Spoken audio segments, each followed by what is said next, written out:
সঙ্গীত মানুষের হৃদয় ছুঁয়ে যাওয়ার এক অসাধারণ মাধ্যম। একটি সুর বা কিছু কথা আমাদের আবেগ, অনুভূতি ও চিন্তাকে গভীরভাবে নাড়া দিতে পারে। তবে কিছু কিছু গান শুধু আবেগ নয়, হয়ে উঠেছে মানসিক বিপর্যয়ের উৎস। এমন একটি গান বিশ্বের ইতিহাসে জায়গা করে নিয়েছে, যার প্রভাব ছিল এতটাই তীব্র যে বলা হয় এটি শুনে শতাধিক মানুষ প্রাণ হারিয়েছেন।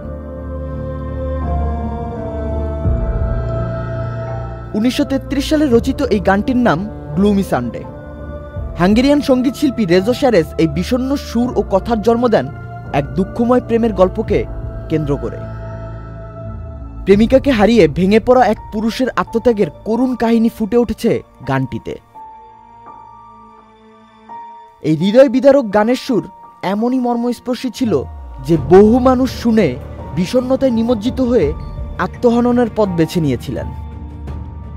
প্রকাশের পরপরই হাঙ্গেরিতে আত্মহত্যার ঘটনা উদ্বেগজনকভাবে বাড়তে থাকে।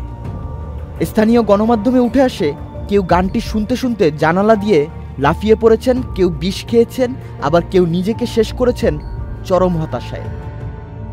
অবস্থা এতটাই ভয়াবহ হয়ে পড়ে যে ব্রিটেন ও আমেরিকার মতো দেশে এই গানটিকে রেডিও এবং পাবলিক প্লেলিস্ট থেকে নিষিদ্ধ করে দেওয়া হয়।